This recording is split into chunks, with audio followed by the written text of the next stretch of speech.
Hello friends, this is Amit and you are watching science is Amit. तो दोस्तों, पिछले video में हमने कुछ एडवांटेजेस, लिमिटेशन एंड यूजर्स देखे थे और आज के वीडियो में हम प्रिंसिपल एंड कन्वेंशंस के बारे में देखेंगे। तो चलिए शुरू करते हैं। तो दोस्तों, सबसे पहला प्रिंसिपल है हमारे पास बिजनेस एंटिटी कॉन्सेप्ट। इस कॉन्सेप्ट के अकॉर्डिंग जो बिजनेस है वो अपने ओनर से सेपरेट है, मतलब business is separate from its owner, अपने ओनर से सेपरेट है। और जो भी बिजनेस ट्रांजैक्शन होंगी उनको रिकॉर्ड करना है बुक में, मतलब बिजनेस की अकाउंटिंग बुक में रिकॉर्ड करना है बिजनेस के पॉइंट ऑफ व्यू से, ना कि प्रोपराइटर के पॉइंट ऑफ व्यू से। इसका मतलब यह है कि हम इसके अंदर चलो एक एग्जांपल लेके इसको समझते हैं। माना कि एक बिजनेस के पास तीन रूम है, तीन रूम हायर कर रहे हैं, मतलब रेंट पे ले रखे हैं तीनों रूम, और उसमें से दो रूम ओनर यूज़ कर रहा है और एक रूम बिजनेस यूज़ कर रहा है। तो इसकी जो ट्रांजैक्शन रिकॉर्ड होगी वो दो रूम की अलग होगी, एक रूम की अलग होगी। दो रूम तो ड्राइंग के रूम में चले जाएंगे क्योंकि ओनर यूज़ कर रहा है पर्सनल यूज़ के लिए, और जो एक रूम है वो बिजनेस यूज़ कर रहा है तो उसके लिए रेंट में ही जाएगी वो। तो इसके अंदर पहला प्रिंसिपल ये बताता है। दूसरे प्रिंसिपल में बताया गया है कि दूसरा प्रिंसिपल हमारे पास going concern concept. Going concern concept के अकॉर्डिंग जो बिजनेस है वो लॉन्ग टाइम तक कंटिन्यू रहेगा। इधर ये एज्यूम किया जाता है कि इधर कोई इंटेंशन नहीं है कि बिजनेस को शट डाउन किया जाए। इसके अंदर हम एग्जांपल लेके चल सकते हैं कि माना एक कंपनी है, उसकी बहुत सारी ब्रांचेज है।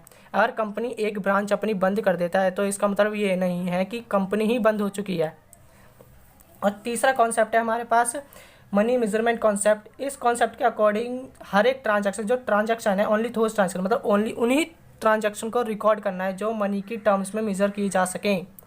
मतलब जो मनी की टर्म्स में ट्रांजैक्शन रिकॉर्ड होंगी कैश के बेस पे, उनको ही ट्रांजैक्शन रिकॉर्ड करना है। नॉन मॉनिटरी ट्रांजैक्शन को रिकॉर्ड नहीं करना है, चाहे वो कितने भी इंपॉर्टेंट। नॉन मॉनिटरी ट्रांजैक्शन कौन कौन से हो सकती है हमारी हो सकती हैं एम्प्लॉयर और एम्प्लॉयज़ के रिलेशनशिप, ये हमारी नॉन मॉनिटरी ट्रांजैक्शन होते हैं, उनको रिकॉर्ड नहीं करते।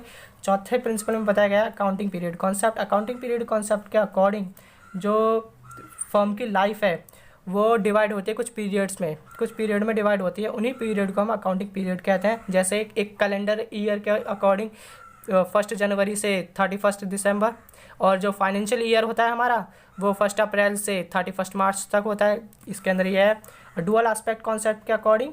डुअल एस्पेक्ट कॉन्सेप्ट के अकॉर्डिंग जो हर एक ट्रांजैक्शन के दो एस्पेक्ट बताए गए हैं, पहला डेबिट, दूसरा क्रेडिट।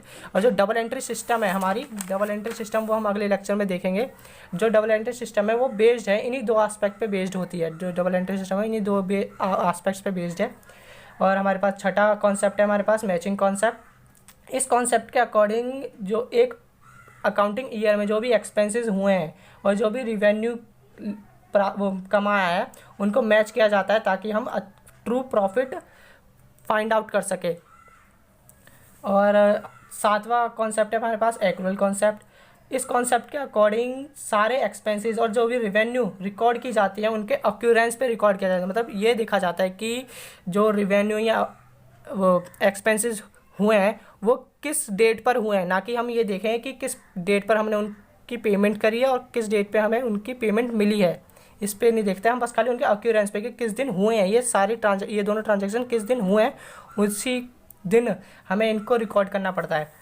तो दोस्तों, आठवां प्रिंसिपल है हमारे पास अब रेवेन्यू रिकॉग्नाइज्ड या रियलाइजेशन कॉन्सेप्ट। इन दोनों का मतलब एक ही है। According to this concept revenue is realised या recognised to have been earn as soon as sale of goods और सर्विसेज रेंडर्ड इज कम्प्लीटेड। मतलब इसका मतलब यह है कि रिवेन्यू को जब रियलाइज्ड या रिकॉग्नाइज्ड किया जाएगा तब जो गुड्स या सर्विस है वो बायर तक, एक्चुअल बायर तक पहुंच जाए। ये जो वो साइकिल है वो जब तक कंप्लीट नहीं हो जाती तब तक हम रिवेन्यू को रियलाइज नहीं कर सकेंगे। इसके अंदर ये इममटेरियल है कि प्राइस की पेमेंट हुई है कि नहीं हुई। मतलब जो साइकिल होती है, जैसे एक कंपनी से कुछ माल सेलर के पास जाते हैं, फिर सेलर बायर को बेचते हैं, ये एक साइकिल है। ये साइकिल जब कंप्लीट हो जाएगी तब हम कहेंगे कि रिवेन्यू रियलाइज्ड हुआ है इसके है। और जब तक अगर पेमेंट की प्राइस इसके अंदर इमटेरियल है, मतलब कुछ मान्य है ही नहीं, पेमेंट की जो प्राइस की जो पेमेंट है वो मान्य ही नहीं है इसके अंदर। और आठवें कॉन्सेप्ट के नवे कॉन्सेप्ट के अकॉर्डिंग हमें बताया गया है, नवे कॉन्सेप्ट है हमारे पास कॉस्ट कॉन्सेप्ट। इस कॉन्सेप्ट के अकॉर्डिंग जो भी असेट्स है हमारी वो रिकॉर्ड की जाएंगी price paid at the time of purchase के टाइम पे जो उसकी प्राइस हमने पेड की है उसी अमाउंट को हम रिकॉर्ड करेंगे असेट्स में है। Any change in the value of this assets, अगर उस असेट्स में कोई चेंज आता है ड्यू टू इन्फ्लेशन, मतलब जब उसकी कीमत अगर बढ़ती है उसको कंसीडर नहीं किया जाएगा। असेट्स की वैल्यू हमने माना, हमने एक असेट्स की वैल्यू मतलब एक असेट्स खरीदी, हमने मशीन खरीदी, जो मशीन हमने खरीदी जो हमने उस समय पेमेंट की है उसी प्राइस को हम रिकॉर्ड करेंगे। अगर कोई इन्फ्लेशन आता है उसके अंदर, मशीन के अंदर अगर मशीन की कीमत बढ़ती है, जैसे मार्केट वैल्यू अगर उसकी बढ़ती है, उसको कंसीडर नहीं किया जाएगा। तो इस तरीके से हमारे प्रिंसिपल सारे पूरे हो चुके हैं। अब हम कन्वेंशंस की तरफ चलते हैं। तो चलिए, तो दोस्तों सबसे पहला कन्वेंशन है हमारे पास फुल डिस्क्लोजर प्रिंसिपल। इसके अंदर ये बताया गया है कि जो भी सिग्निफिकेंट इन्फॉर्मेशन, जो भी इंपॉर्टेंट इन्फॉर्मेशन है उनको डिस्क्लोज करना है फुल्ली, और जो भी डिस्क्लोजर है वो फुल और फेयर होनी चाहिए। मतलब जो हमने पिछले लेक्चर में हमने देखा था, जो यूज़र्स के लिए जो इंपॉर्टेंट इन्फॉर्मेशन होती है वो इस कन्वेंशन के ही ज़रिए उनको प्राप्त होती है। और दूसरा कन्वेंशन है हमारे पास कंसिस्टेंसी। कंसिस्टेंसी का मतलब क्या है, जो भी पॉलिसी, जैसे लाइफ इंश्योरेंस पॉलिसी होती है, जो भी प्रोसीड्यूर होता है, मतलब जैसे डेप्रिसिएशन की जो भी मेथड हम यूज़ करते हैं, एक बार एक्सेप्ट कर लिया जाता है उस मेथड को, तो उसे हमें फॉलो करना पड़ेगा ईयर आफ्टर ईयर, मतलब हर साल उसी मेथड को फॉलो करना पड़ेगा। इस कन्वेंशन के अंदर यह बताया गया है। और तीसरा कन्वेंशन है हमारे पास परसिड्यूरेंस एंड कंजर्वेशन कॉन्सेप्ट। इस कॉन्सेप्ट के अकॉर्डिंग जो भी एंटिसिपेटेड लॉस है, जो भी मतलब जो फ्यूचर में हम अपेक्षा करते हैं कि हाँ ये लॉस हो सकते हैं हमारे साथ, उन लॉस को रिकॉर्ड करना है बुक ऑफ अकाउंट में। बट अनरियलाइज्ड गेन, जो भी फ्यूचर में होने वाली गेन्स है उनको इग्नोर करना है। चौथा कन्वेंशन है हमारे पास material concept. Materiality, only material और इम्पोर्टेंट मैटर, उन्हीं मटेरियल और इम्पोर्टेंट मैटर को डिस्क्लोज करना है जो डिसीजन मेकिंग के लिए यूज़फुल हो। और पांचवा कन्वेंशन है हमारे पास ऑब्जेक्टिव कॉन्सेप्ट।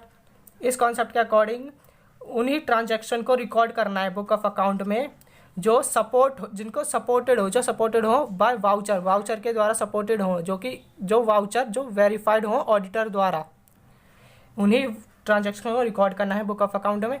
तो दोस्तों इस तरीके से हमने आज प्रिंसिपल और कन्वेंशंस क्लियर कर लिए हैं, और अगले लेक्चर में हम single entry system, double entry system, cash basis accounting और एक्रूअल बेसिस ऑफ अकाउंटिंग देखेंगे। तो अगले लेक्चर के लिए चैनल को सब्सक्राइब कीजिए, और अगर आपको इस लेक्चर में कोई कन्फ्यूज़न होती है तो कमेंट करना बिल्कुल मत भूलिएगा, और लाइक कर दीजिएगा प्लीज़। Thank you.